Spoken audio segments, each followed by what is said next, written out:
On the day of my engagement to Maya Jenkins, her childhood sweetheart, Liam Harper, turned our celebration into a bloodbath.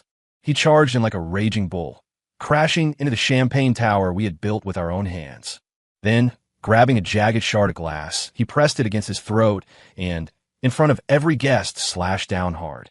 Needless to say, the engagement ceremony was over, and my love life, on that very day, was buried along with it. The tower collapsed with a deafening crash, drenching me in golden liquid and glass splinters. Screams pierced my eardrums. Before I could even react, I saw Liam, the man who had haunted Maya's life like a ghost, clutching a bloody piece of glass, his other hand clamped over his neck. Blood gushed frantically through his fingers, dyeing his white dress, shirt a gruesome crimson. Time seemed to freeze for a second. Then, my fiancée, Maya, wearing the expensive custom gown I had paid for, lifted her skirt and flew past me like a panicked butterfly, throwing herself at the man collapsing in a pool of blood. She didn't even glance at me. Liam, are you okay? She screamed, her voice shrill and desperate, completely disregarding the blood soaking in her pristine dress. I stood rooted to the spot, like a ridiculous statue. Around me, guests gasped and whispered, while parents from both sides shouted in panic. Call 911. What is happening? Who is that guy? Why is the bride? The voices felt like needles stabbing into my ears, but I couldn't feel the pain. My senses were entirely focused on the chaotic center of the room. Maya was cradling Liam, tears and ruined makeup carving messy trenches down her face. The look in her eyes as she gazed at him was something I had never seen before, a look of love crushed by heartbreak and despair. I suddenly remembered that just an hour ago, when I put the ring on her finger, she had smiled and said, "Caleb, I'm so happy." Now, she was sobbing her heart out for another man. My heart contracted violently, the pain choking my breath. A bitter bile rose in my throat and my vision blurred. It had taken me 5 years from a broke nobody to where I was today, to give her an engagement party that was the talk of the city. I thought I had won. I thought I had finally secured her by my side forever. It turned out from start to finish, I was just a delusional clown. The MC was still awkwardly trying to smooth things over on the mic, the background music sounding jarringly cheerful. Slowly, step by step, I walked over. Maya's mother, my would-be mother-in-law, saw me. As if finding a vent for her hysteria, she rushed over and pointed a finger in my face. "Caleb Stone, are you satisfied? You pushed him to this. Are you happy now?" I looked at her, saying nothing. I shifted my gaze to Maya, who was kneeling on the floor, trying to staunch Liam's bleeding. She finally looked up and saw me. There was no guilt in her eyes, only resentment and pleading. "Caleb, help him. Call an ambulance. Do something. I'm begging you." I looked at her blood-stained hands, her tear-streaked face, and the way she humbled herself to beg me for another man. The last shred of warmth in my heart shattered alongside that champagne tower. I twitched the corner of my mouth, letting out a cold, barely audible laugh. Then, in front of everyone, I slowly pulled the brand-new engagement ring off my finger. The hospital corridor reeked of antiseptic, sharp and cold. Liam had been wheeled into the ER, and the red light above the door glowed like an ominous eye. Maya and her family kept vigil outside.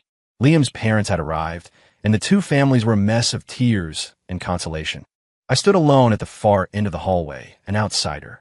No one spoke to me, except for Maya's father, the man I once respectfully called Robert. He walked up to me, his usual amiable mask replaced by cold scrutiny. "Caleb, come with me." I followed him to a secluded corner. He lit his cigarette, took a deep drag, and the exhaled smoke blurred his expression. "Maya is immature. Don't hold it against her," he said, his voice raspy. "She and Liam grew up together. Their bond is deep. Today was just an impulse." I listened quietly, not making a sound. "Once this blows over, we'll redo the engagement party," he said in a tone that brokered no argument. "You're a man. Be the bigger person. Let's just pretend today never happened. Pretend it never happened." I looked at him, suddenly finding the whole situation incredibly absurd. My engagement was ruined. My fiancée was weeping over another man, and I had become the laughingstock of New York. And now, he wanted me to pretend it never happened. "Robert," I said, my voice so calm it sounded foreign even to me. "Do you think that's possible?" He paused, seemingly surprised that I would push back. He frowned, his tone dropping. "What do you mean? What do you want? Things are already like this. Do you want Maya to die?" "I don't want her to die." I looked at the red ER light, enunciating every word. "I just think we're not right for each other anymore." "Not right." He looked at me as if I told a massive joke, his voice rising sharply. Caleb, don't forget how you begged me to let you marry my daughter. Everything you have now. Didn't you claw your way up just to be worthy of our Maya? Now that you have some wings, you want to fly away. I stared at him, my fingernails digging into my palms. Yes, I had begged him. I loved Maya enough to lay down all my dignity. To make her parents respect me, I worked day and night, drinking with clients until I had ulcers, not taking a single day off for 3 years. I thought the future I built with my blood and sweat would secure a life for us. But all I got in return was her family telling me to be the bigger person, while she nearly died of grief for her childhood sweetheart. Robert, I forced a smile, you're right. Everything I did was for her. But that doesn't mean I can accept a fiancé whose heart belongs to another man. His face flushed red with anger. Just then, the ER doors opened. A doctor walked out, pulling down his mask. The patient is out of danger. The wound isn't deep, just a lot of blood loss. He needs to stay for observation. Everyone let out a sigh of relief. Maya rushed up to grab the doctor's hand, thanking him incoherently. Then, she turned and saw me. She hesitated, then walked toward me, tears still staining her face. Caleb, I'm sorry today. Save it. I interrupted her. I walked up to her, and in front of her and her entire family, I pressed the cold ring into her palm. Maya, we're done. I didn't go back to the new home we had decorated together. Every table, every chair, every plant there was etched with the memories of our last 5 years. As sweet as it once was, it was now equally ironic. I checked into a hotel near my office and threw myself onto the bed, my mind a blank slate. My phone vibrated frantically in my pocket. I knew without looking it was Maya and her family. I turned it off. The world instantly went quiet. I stared at the ceiling, the scenes from the engagement party replaying on a loop. The moment Liam fell, Maya's desperate sprint, the heartbroken look she gave him, her father's entitled accusations. Every image was like a knife, slicing through my heart over and over. I suddenly remembered the year I graduated college. I got my first job and my first paycheck, $3,000. I spent $2,500 of it buying her a necklace she had been eyeing for months. She hugged me and whispered in my ear, Caleb, you're so good to me. I won't marry anyone but you in this life. I held on to that sentence for years. I made it the fuel for all my ambition. Thinking back on it now, this life is truly a laughable term. I don't know how long I lay there. It wasn't until a burning pain flared in my stomach that I realized I hadn't eaten all day. I struggled up and took a shower. As the hot water hit me, I looked at my wretched reflection in the mirror, champagne stains still on my suit. I looked into those eyes. There was no sadness, no anger, just a dead, cold silence. The Caleb Stone who would give everything for Maya Jenkins died today. The man who survived was a lunatic who only wanted justice. I dried off, put on the hotel robe, and turned my phone back on. Dozens of missed calls and hundreds of texts flooded in. I didn't read them. I dialed my friend David Ross, a lawyer. David, I need a favor. What's up? Aren't you getting engaged? Congrats. The wedding is off. I cut him off. I need you to help me organize every single financial expense I've made over the last few years, especially those spent on Maya and her family. Also the house. I paid the down payment and the renovation costs, but both our names are on the deed. Silence on the other end for a few seconds. What happened? It's a long story, I said, my voice hoarse. Bottom line, I want to take back everything that belongs to me. Every single cent. Understood. David didn't pry. Send me the documents. I'll handle it. Hanging up, I started scrolling through transfer records, receipts, and chat logs. Every transfer corresponded to a memory. Honey, Mom saw a bag she likes. Transfer me some money. Babe, Dad wants to upgrade his car. For the furniture in our new house, I want imported pieces. In the past, I gave willingly. Now, these were the sharpest evidence. I packaged everything, encrypted the files, and sent them to David. By the time I finished, the sky was turning a hazy gray. I walked to the window and pulled back the curtains.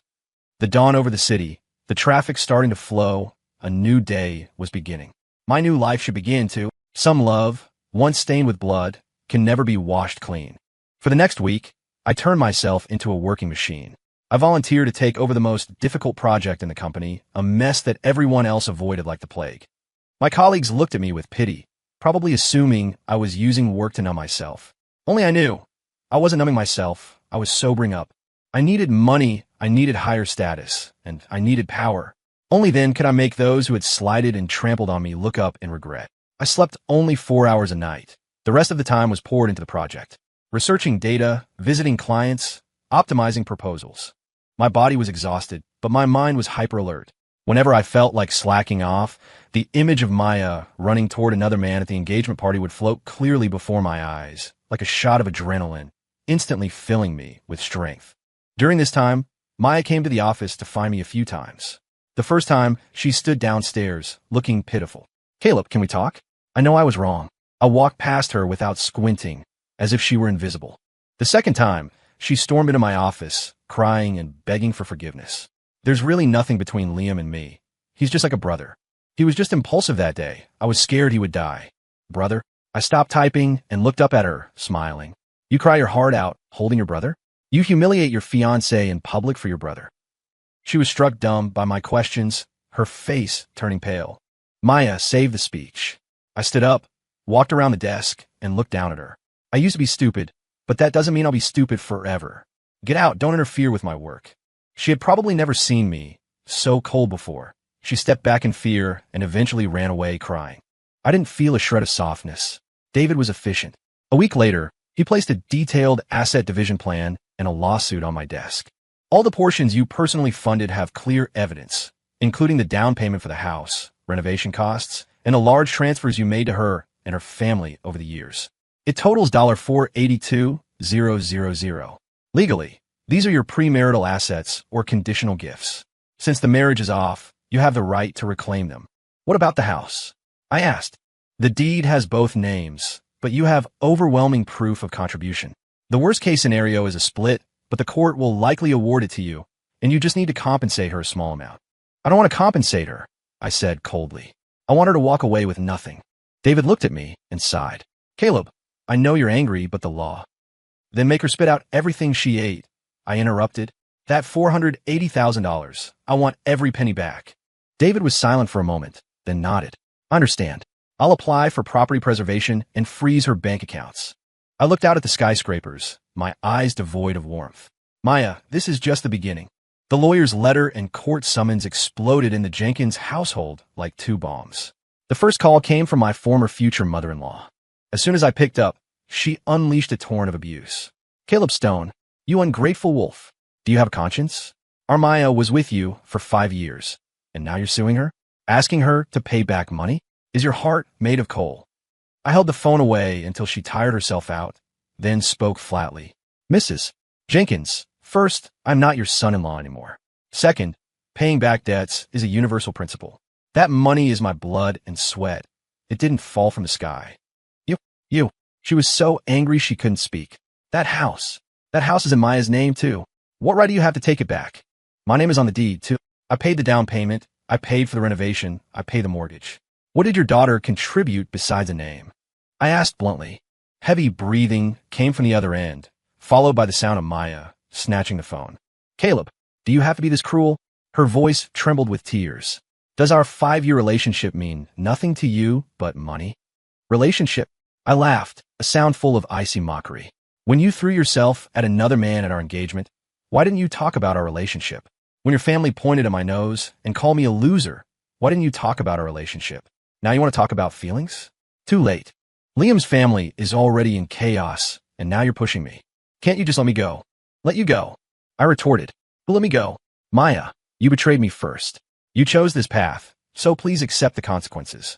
I hung up and blocked their entire family's numbers. I knew Maya had no money. Her job was easy. She lived paycheck to paycheck, and she was used to spending lavishly. $480,000 was an astronomical figure to her. Her only hope was Liam. But from what I knew, while Liam's family had some money, they had spent a fortune on his medical bills and cleaning up the mess from the engagement party. Moreover, would Liam's parents be willing to pay this love debt caused by me? Sure enough, 2 days later, I heard the news from a friend. Maya went to Liam's house to ask for money and was cursed out by Liam's mother, who called her a jinx who almost got her son killed and was now trying to scam them. Maya and Liam got into a huge fight. Liam accused her of not breaking it off with me sooner, causing him to do something stupid on impulse. Maya cried that she was being sued and ruined because of him. Their true love was fragile in the face of reality. I felt no ripple of emotion hearing this. They deserved it. I poured all my energy into the mess of a project. I discovered the project wasn't bad inherently. The previous manager was too rigid and had offended a key figure on the client side. I spent 3 days reorganizing all the data and creating a brand new 100-page optimization plan. Then, I booked a slot with that key figure. Her secretary told me CEO Vance was very busy and could only give me 15 minutes. I arrived 30 minutes early at the meeting place, a tea room in a high-end private club. Pushing open the door, a faint scent of sandalwood drifted out. A woman in a black silk shirt had her back to me, focused on performing a tea ceremony. Her figure was slender, her hair cascading like a waterfall. Even from behind, she exuded an indescribable elegance and nobility. Ms. Vance, hello. I'm Caleb Stone from Horizon Systems, I said politely. The woman turned around. In that instant, my breath hitched. It was a devastatingly beautiful face, features exquisite like God's masterpiece, with phoenix eyes that slanted slightly upward, carrying a natural air of detachment and scrutiny. She looked no older than 27 or 28, yet her aura was so powerful it was hard to look her in the eye. This was Serena Vance, the woman who had single-handedly carved a path through the male-dominated investment world. Caleb Stone, her red lips parted slightly, her voice cool and pleasant. Seat. I pulled out a chair and placed the prepared proposal on the table. Ms. Vance, I know your time is precious. This is our new proposal for the project, please. Notarus. She interrupted me, sliding a cup of freshly poured tea toward me. Drink first. Her fingers were long and pale, her nails painted the same black as her shirt, looking mysterious and sexy. I picked up the cup and took a sip. The tea was rich and mellow, with a sweet aftertaste. Do you know why I'm only seeing you for 15 minutes? She looked at me, her gaze sharp enough to pierce the heart. Because you are very busy. She smiled, the corner of her mouth hooking up in a playful arc. No, because the previous person in charge from your company wasted 2 hours showing me a piece of garbage. I have no hope left for your company. Her words were harsh, but I couldn't refute them. Ms. Vance, I admit our previous work had errors, I said sincerely. But I hope you can give us one more chance. Spend 10 minutes looking at this new proposal. If you still think it's garbage after reading it, I'll leave immediately and won't bother you again. Serena raised an eyebrow, seemingly surprised by my directness and confidence. She picked up the thick document and flipped through it casually. I thought she would only glance at a few pages, but she read with increasing focus. Her body, originally leaning lazily against the chair, slowly straightened. 15 minutes passed. She didn't stop. 30 minutes passed. She reached the last page. The tea room was quiet, save for the rustling of paper. My palms were slightly sweating. This proposal was the battle I had staked everything on. Finally, she closed the folder and looked up at me. You wrote this proposal alone? Yes. You're Caleb Stone? She confirmed my name again. I am. She was silent for a few seconds, then leaned back, resuming her relaxed posture, but the look in her eyes held a new trace of amusement and appreciation. The plan is good. There are a few points that are quite interesting, she said. But a plan isn't enough. How do I know you have the ability to execute it? Give me a 1-month probation period. I interjected immediately. If the project doesn't meet your expectations within a month, we withdraw unconditionally. Serena smiled, her beautiful phoenix eyes narrowing. You have guts. She picked up her teacup and blew on it gently. I like working with people who have guts. She paused, then changed the subject. However, I heard you are currently going through a messy divorce. Or rather, your engagement party had a bit of an accident. My heart sank. I hadn't expected her to know about my personal life, let alone ask so bluntly. My fingers tightened around the teacup. It seems you've done a background check, Ms. Vance. I try to keep my voice calm. Of course, Serena said without hesitation. It's not just me working with you. It's the billions of dollars behind me.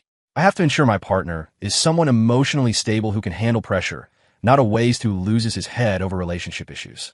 The word waste pricked my ears like a needle. I looked up, meeting her gaze directly. Ms. Vance, my private life will not affect my professional ability. On the contrary, precisely because of what happened, I need this project more than ever, and I will fight harder than anyone else to succeed. My expression must have been intense, full of undisguised ambition and ruthlessness.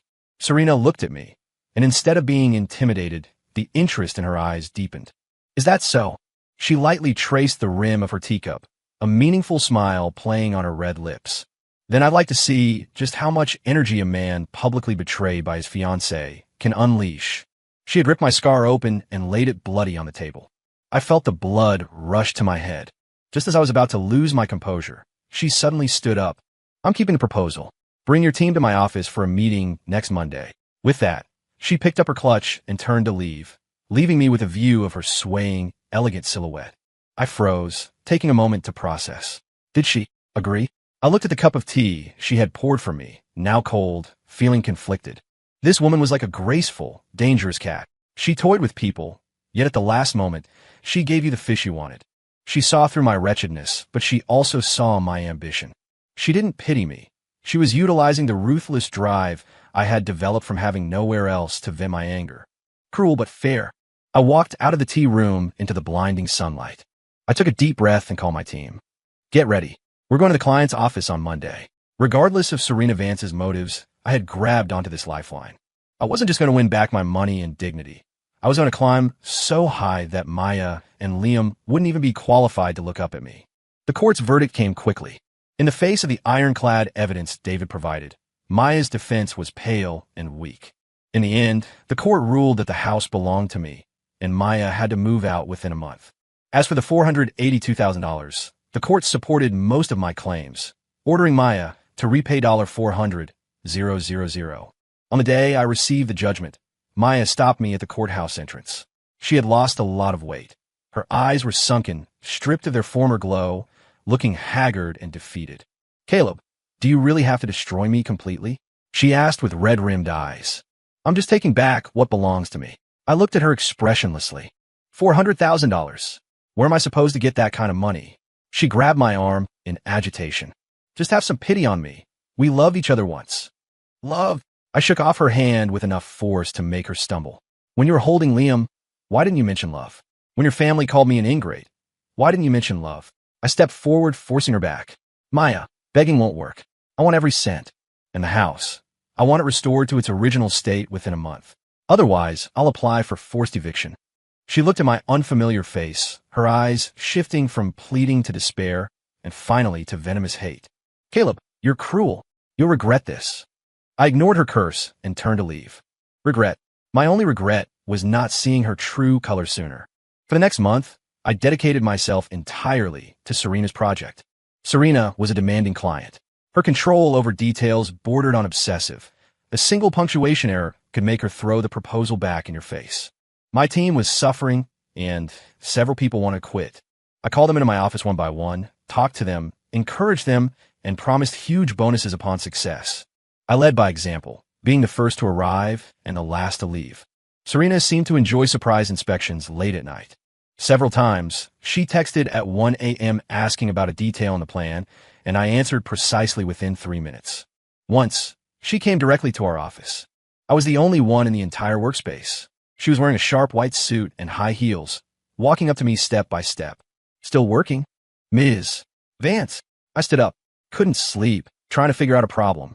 She glanced at the dense data models on my screen, then at the mountain of instant noodle cups on my desk. She said nothing, just picked up her phone and made a call. 20 minutes later, her assistant brought in a food container filled with steaming lobster bisque and several exquisite side dishes. Eat, she commanded briefly. I was taken aback. Ms. Vance, this. I just don't want my project manager dying on the job, she said indifferently, sitting in the chair opposite me. While you eat, tell me your plans for the next phase. That night, over lobster bisque, we talked for 3 whole hours. From project planning to market prospects to the future of the industry. I discovered she possessed not only beauty and presence, but also business acumen and strategic vision far beyond the norm. Talking with her was exhilarating. At the end, she looked at me and suddenly asked, Caleb, have you ever thought about jumping out of your current pond? Serena's words were like a pebble dropped into the calm lake of my heart. Jumping out. I had never thought about it. At Horizon Systems, I was a director. The next step was VP, which required seniority, not just ability. I thought this was my ceiling. Your ability goes beyond this, Serena said, seeing through me, her voice certain. When this project ends, come to my company. I'm setting up a new investment division. I want you to lead it. I stared at her in shock. Was she offer me a job? And starting right at the top of a department. Why me? I couldn't help but ask. Because you're ruthless. Serena looked straight into my eyes, making no secret of her appreciation. Ruthless to yourself and ruthless to others. Investment requires exactly that kind of person. Ambitious, calculating, rational. She paused, a meaningful smile tugging at her lips. Besides, you have nothing right now. You have no choice but to climb up. People like that are the most useful. Her words were direct, realistic, and hit the nail on the head. I fell silent. The condition she offered was a huge temptation, but I also understood the higher risks and brutal competition behind it. I need time to think. Of course. Serena stood up and smoothed her suit jacket. Give me an answer before the project ends. After she left, I sat in the empty office for a long time. The warmth of the bisque remained in my stomach, but a fire had been lit in my heart. Nothing to lose, no choice but to climb. She was right. I had nothing left to lose. So why not gamble? A month and a half later, the project concluded perfectly. The data far exceeded expectations, bringing huge profits to Serena's company. At the celebration party, Serena praised me by name in front of everyone. My boss was beaming, announcing my promotion and raise on the spot. Colleagues toasted me, congratulating me on my turnaround. I held my wine glass, but my gaze crossed the crowd to Serena in the seat of honor. She was looking at me, raising her glass in a distant toast. Her eyes seemed to ask, "Have you decided?" I put down my glass, walked through the noisy crowd, and stood before her. "Ms. Vance, I've made my decision." The party ended, and I walked Serena to her car. A black Bentley was waiting at the hotel entrance. The driver opened the door, but she didn't get in immediately. She turned to me. "Decided?" she asked. "Decided." I nodded. "I'll submit my resignation tomorrow." A satisfied smile appeared on Serena's face. "Good. Report to my company next Monday. HR will handle your onboarding." She finished speaking and was about to get in the car when she suddenly paused. "All right." She took a card out of her clutch and handed it to me. "This is an extra bonus for the project." I didn't take it. "Ms. Vance, the bonus in the contract is already generous. This is for me personally." She tucked the card into my suit pocket, her fingers brushing inadvertently against my chest, sending a slight tingle through me. "Take it. Get a new wardrobe and get a new car. My people can't look shabby." Her tone carried a dominance that refused rejection. I looked at her beautiful face inches from mine, smelled the faint fragrance she wore, and my heart skipped a beat. "Thank you, Ms. Vance." I accepted it in the end. I needed money to completely wipe away the traces of the past. Just then, an unwelcome voice rang out. "Caleb." I turned and saw Maya and Liam standing nearby. They must have come here for dinner and bumped into us. Maya's face turned ghostly pale in an instant. She looked at me, then at Serena beside me, then at the eye-catching Bentley, her eyes filled with shock and disbelief. Liam looked equally terrible. There was a gauze patch on his neck, and he looked gloomy and haggard. The look he gave me was full of jealousy and resentment. I guess they assumed I had latched onto a sugar mama so quickly. Serena saw them too. She raised an eyebrow with interest. Instead of stepping away, she took a step forward, leaning closer to me intimately. She whispered in my ear, voice low enough for only us to hear. "Your ex-fiancé? You have bad taste." I didn't speak, just stared coldly at the pair opposite us. Maya apparently couldn't handle the visual. She rushed over. "Caleb, who is she?" She pointed at Serena, demanding an answer. "That has nothing to do with you," I replied indifferently. "Nothing to do with me? You're driving me to a dead end for her?" she screamed. "Were you with her the whole time? Is that why you treated me like that?" This gaslighting accusation disgusted me. Before I could speak, Serena laughed. She stepped forward, shielding me behind her like a cat guarding its food, looking at Maya with elegance and dominance. "Miss," she parted her red lips, her voice not loud but cutting. "First, I am pursuing him, not the other way around. Second, even if he got with me the day after breaking up with you, that is his freedom. You, a woman who cried over another man at her own engagement party. What right do you have to stand here and question him?" Serena's words were like a slap in the face. Maya's face drained of blood, her lips trembling, unable to utter a word. Liam couldn't take it anymore. He rushed up to shield Maya, glaring viciously at me. "Caleb, don't go too far. You have money now, so you're a big shot? You think you can humiliate people?" "Humiliate?" Serena sneered. "Compared to what you two did at the engagement party, this counts as humiliation? Sir, if I were you, I'd find a hole to crawl into right now instead of yelling at my man." She emphasized the words, "my man." I stood behind her, looking at her slender but upright back, a strange feeling surging in my heart. This was the first time someone had stood by my side so unreservedly, speaking for me, defending me. Liam turned red, pointing at us. You just wait." He grabbed the soulless Maya and fled the scene in embarrassment. The farce ended. Serena turned around, looked at me, and raised an eyebrow. "Well, how was my performance?" "Thank you," I said sincerely. "No need." She raised her hand to straighten the tie Maya had grabbed earlier, the warmth of her fingertips seeping through the fabric. I told you, my people don't get bullied. Her action was natural and intimate, her eyes holding a barely perceptible smile. My heartbeat accelerated uncontrollably again. Get in. She withdrew her hand and turned to sit in the Bentley. I stood there watching the taillights fade into the distance, taking a long time to recover. I looked down at the cold card in my pocket and remembered how she defended me and called me her man. I suddenly realized Serena's feelings for me seemed to go beyond a boss appreciating a subordinate. The thought shook me. I shook my head, trying to toss the unrealistic idea out. I had just crawled out of a failed relationship, exhausted physically and mentally. I didn't have the energy to navigate another complex romance, especially with a woman as high status and unpredictable as Serena Vance. But undeniably, my heart was in chaos. The next day, I formally submitted my resignation. My boss tried to keep me, but my mind was made up. After finishing the paperwork, I took the card Serena gave me to the mall and replaced my wardrobe from head to toe. Then I went to a dealership and bought a black Porsche. When I drove the new car, wearing a tailored designer suit, and stood downstairs at Serena's company again, I felt like I had shed a layer of skin and been reborn. The humble, pleasing, blindly loving Caleb Stone had been buried. From today on, I lived only for myself. After joining Vance Capital, I realized just how much trust and opportunity Serena had given me. The new investment department had nothing except me, the commander without an army. Personnel, direction, startup capital. I had to fight for everything. It was a challenge, but also an opportunity. I used my previous connections and the resources Serena gave me to quickly build team. Then, I locked my sights on Liam's family business, Harper Construction. From my previous work, I knew their management was outdated and internal operations were a mess. They were rotting from the inside out. More importantly, they were bidding for a massive government-led urban renewal project. If they won, they'd survive. If they lost, their capital chain would snap instantly. And one of the judges for this project happened to be an old family friend of Serena's. I turned my plan into a detailed report and placed it on Serena's desk. The core was simple: sniping. We would use deeper capital and a superior proposal to snatch this project from Liam's family. I wanted him to taste the fall from heaven to hell. Serena finished the report and looked up, a hint of a smile in her eyes. Personal vendetta? Yes, I didn't hide it, but also for the company's benefit. This project has great prospects. We win, we profit. I like your honesty. Serena closed the report. Do it. Tell me if you need any support. With her approval, I moved immediately. For the next 2 months, my team and I worked like madmen. We conducted deeper research and created a plan far more forward-thinking and feasible than Harper Construction's.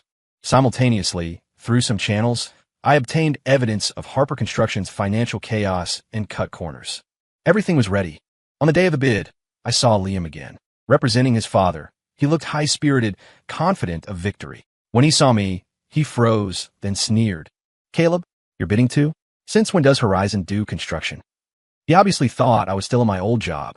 I ignored him, walked straight up to him, and lowered my voice. Liam, enjoy your last good moments. His face changed instantly. When it was our turn to present, I displayed our perfect proposal alongside the damning evidence of their company's incompetence to all the judges. The room went into an uproar. Liam's face turned ashen in a split second. He pointed at me, lips trembling, unable to speak a word. The result was never in doubt. We won. Walking out of the conference room, I saw Liam's father slap him to the ground, screaming that he was a useless waste who ruins everything. In that moment, I felt no thrill of revenge, only a cold calm. This was not enough. Losing the urban renewal project was the straw that broke the camel's back for the Harper family. Banks called in loans, suppliers knocked on doors, stock prices plummeted. Within a month, Harper Construction announced bankruptcy liquidation. The Harper family went from local wealth to heavy debt overnight. Liam's father couldn't take the blow. He had a stroke and was paralyzed. And Maya, in the midst of this storm, was completely discarded. Liam's mother took all her anger out on her, calling her a curse and kicking her out of the house. She called me countless times. I didn't answer a single one. Later, she came to my company. I was in a meeting when my assistant said Maya was making a scene at the front desk, demanding to see me. I had security escort her out.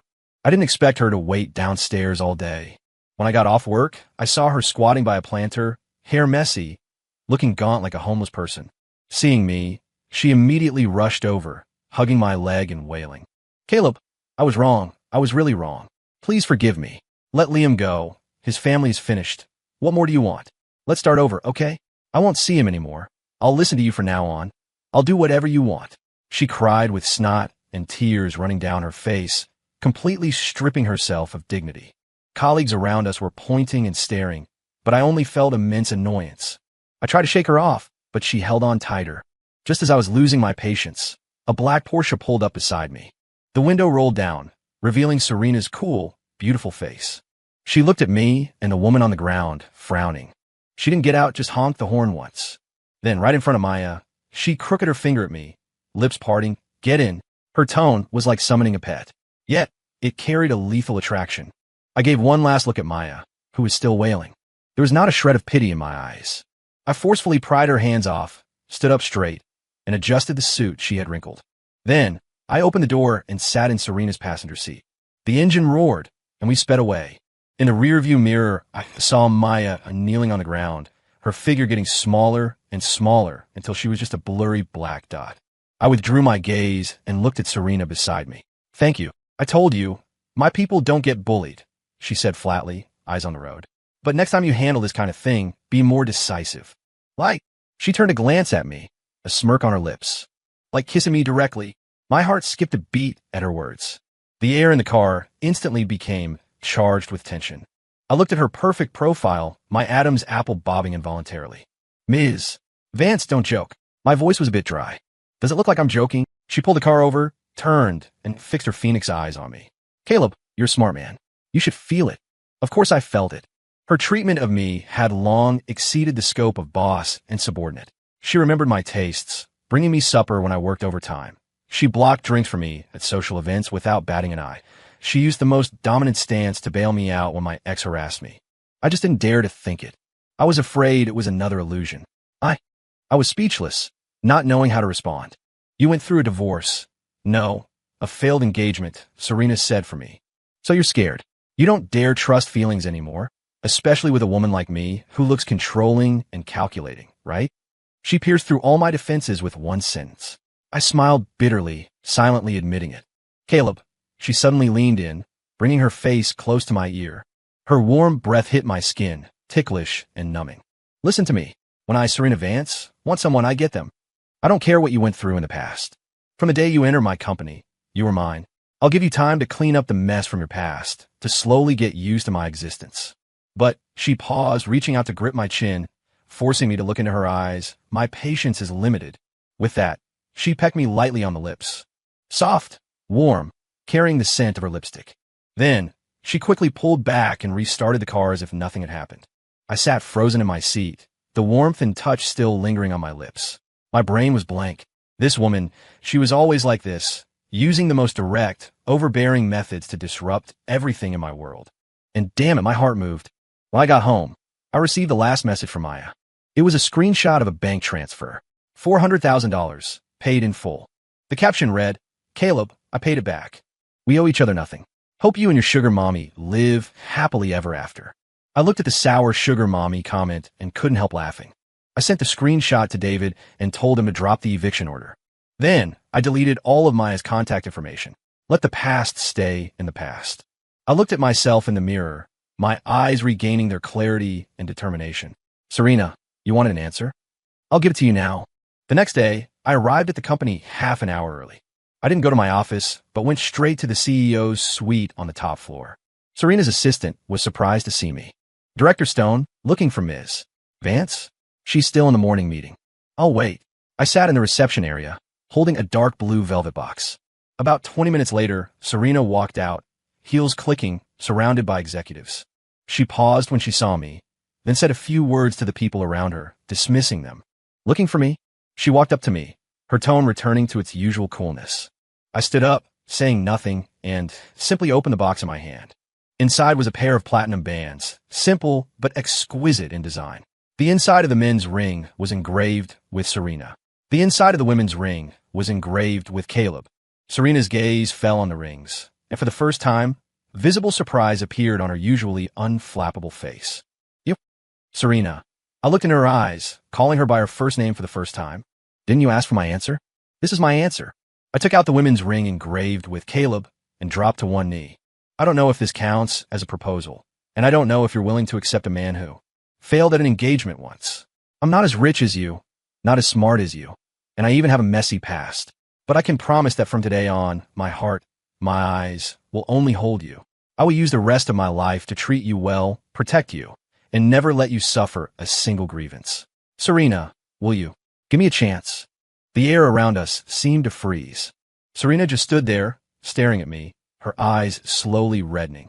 I saw her take a deep breath, and then she smiled. She smiled like a child, bright and brilliant. She reached out her hand to me. "Idiot," she said, her voice holding a barely perceptible choke. "You already bought the ring. Can I even refuse?" I slid the ring onto her finger. Not too big, not too small, a perfect fit. Then, I stood up and pulled her tightly into my arms. Later, I heard about Maya and Liam's ending. After the bankruptcy, to pay off debts, they sold all their properties and squeezed into a dilapidated rental. Without money to prop it up, their so-called true love became hideous. They fought every day over groceries and bills, blaming each other, resenting each other. Once, Maya saw Serena and me walking intimately on the street. Rumor has it that, after she went home, she and Liam had their most violent fight yet, and Liam hit her in a rage. Eventually, they broke up. As for me, with Serena's help, my career soared. We got married and had a lovely daughter. Outside, Serena is the fierce female CEO. At home, she flusters herself trying to cook a meal for me. She snuggles in my arms, acting spoiled, and gets jealous if I even look at another woman. She gave me everything I once dreamed of, and even more. On a sunny afternoon, holding my daughter and watching Serena busy in the kitchen, I suddenly thought of that bloody engagement party. If not for that ultimate betrayal and humiliation, perhaps I never would have encountered this better world. Every loss in life, it turns out, is just making way for a better meeting. Story complete.